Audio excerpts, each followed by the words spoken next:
Here we go now with part three. Sorry. The Franciscans hook up with Louis of Bavaria and they try to get rid of John because they say John is corrupt and a real problem. Working together, Louis of Bavaria in 1324 issues his Sachsenhausen appeal. This is an imperial document, and what it calls for is for a council to depose the Pope. It's issued from the city of Sachsenhausen, which is a German city. That's why it's called the Sachsenhausen Appeal. He's appealing to the German princes and saying, we have to get rid of John the 22nd. This is absolutely unacceptable. Now, in that document, when he's calling for a council, remember that, calling for a council against the Pope. There is what scholars have identified as what's called a Franciscan insert, meaning it's part of the text that was not written by Lewis or the original author of the Sachsenhausen Appeal. It was inserted at a given point and was written by somebody else. No one has been able to identify who wrote it, but not everyone, but the scholars who have studied it agree that it was written by a Franciscan. In this document, this Franciscan insert,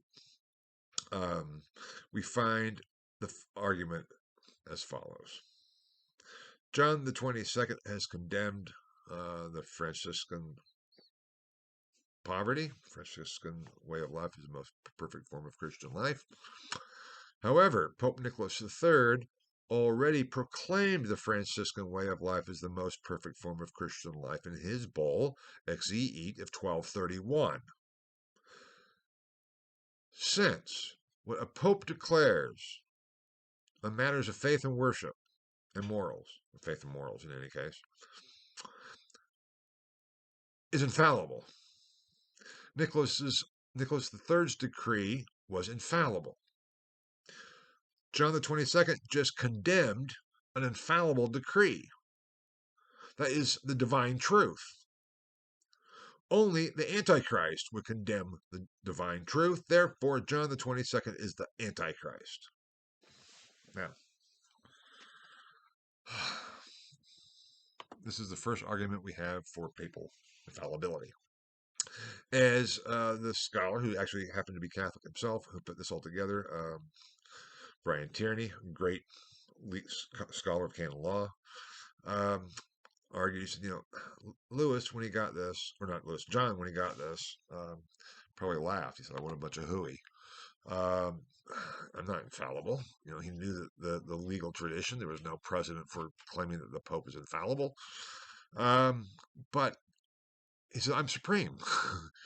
I'm not limited by what my bozo predecessors had claimed that they're calling now is infallible. They can be fallible. I can err. But I'm supreme. My word goes. Well, he may have gotten by laughing at that, but also in 1324 came another treatise, Marsilius of Padua, Defender of the Peace, or the Defensor Pacis. And Marsilius, who was working with Louis of Bavaria, actually ended up going with him on his march on Rome in 1328. Marsilius wrote the most radical treatise, political treatise, ecclesiological treatise in the entire Middle Ages. In this work, he calls for the abolition of the papacy. He's certainly not against Christianity. He claims it's the only true religion, and so if we want to live well, we have to have religion. Religion is part of every civil society. We know that, and it's better to follow the true religion rather than false religions. And we need the clergy because the clergy perform an essential function. But the clergy are just that; they're a function of the state. The communion of believers, of the faithful, the communio fidelium, in a Christian state is synonymous with the community of citizens, the communios civium, so that the state and the church are one and the same. And the clergy is just like the police force or the garbage collectors or any other state functionary. If there's a hierarchy, it's only because humans have established that as an effective means. But what's happened is that with this hierarchy, the Pope has interfered and has disrupted the peace Christ and Christianity is about peace, to bring us peace. Peace I give you. So what we do, we just, we keep the priesthood, we keep the clergy, we keep the priesthood without question, but we get rid of the bishops, we get rid of the papacy, we get rid of the ecclesiastical hierarchy above the parish priest. Now, this is a long story here, and I've already taken far too much time, so I'm going to try to abbreviate this. I may come back to it later at some point, because it is so important and exciting. Lewis couldn't ignore it, or John couldn't ignore both the Sachsenhausen appeal and the Defensor Pacis, kind of this double-barrel shotgun approach. He needed help, and he turned to the Augustinians to get help. And in I have it up 1324. That is wrong. In defense of John Augustinus of Ancona's Summa de Potestate Ecclesiastica, should be 1326. My apologies. That should be 1326.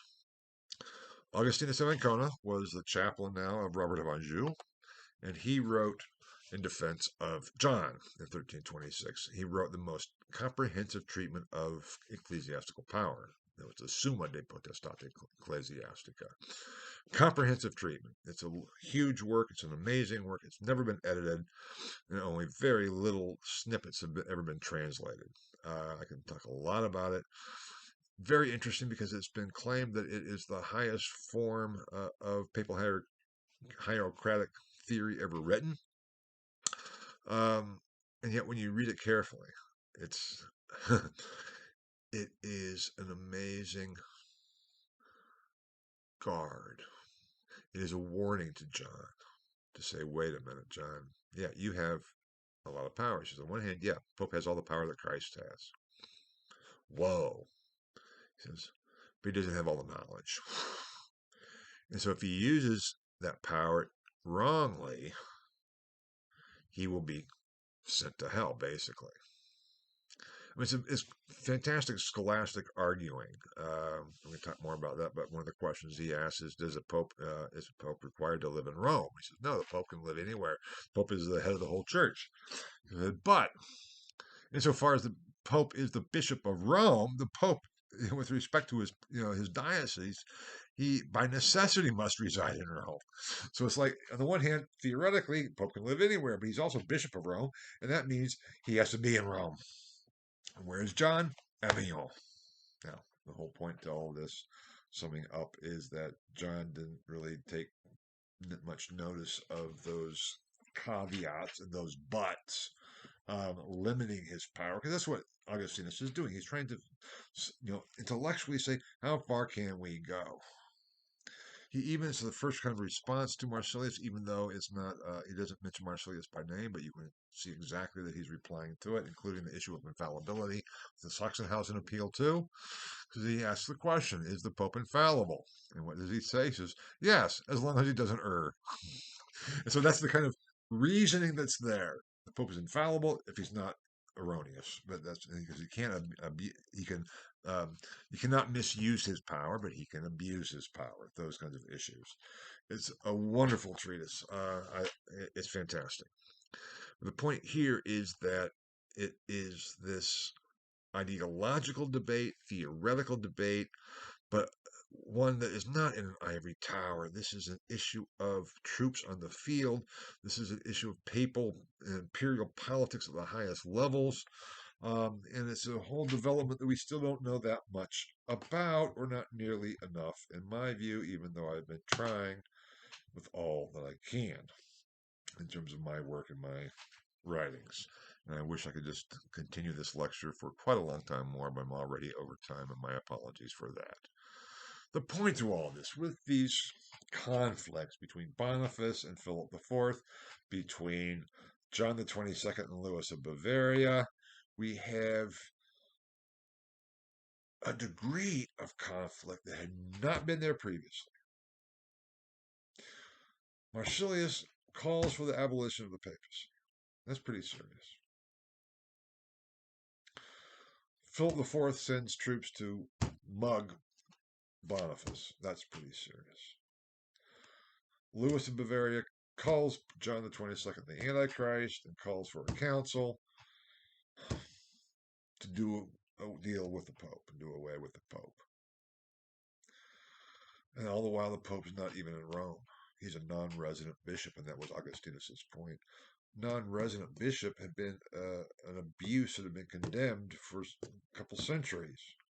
Bishops who didn't want to be bishops and would go out and be princes, and even though and would never be in their diocese. So that is the issue that's going on here. People are going, what is going on? And the powers that be on the imperial side, on the princely side, on the papal side are in such conflict. It's not just disagreements. It's not just disputes. These are fundamental fissures in the very fabric. That's what the issue of the crisis actually is and how it contributes to it, because this is all in the time, first of all, during the famine, and then very shortly to come, the plague, and this papal political problems and crises just continue, as we'll see as we go. Now, that's it for today. On the one hand, I apologize for taking so long and going overtime, basically. I also apologize for having to abbreviate so much and leaving a lot of good things out. I would love to talk about more. And I apologize once again for the technical mess ups. I don't know what it is, but something I'll have to try to figure that out. But I hope you can deal with it. And again, my apologies on that. Maybe I'll practice for next time. But anyway, here we go. Next week, we continue with the late medieval crisis, basically, or what's going on underneath it or within this whole period with the Augustinian Renaissance, and then with the pastoral theology. We'll go from there, and we're getting there slowly but surely. I promise you, and you will eventually, I hope, certainly see why we're doing all this and what difference does it make to our understanding of the Reformation and how Europe goes from being medieval to early modern. Okay. Take care. Bye bye.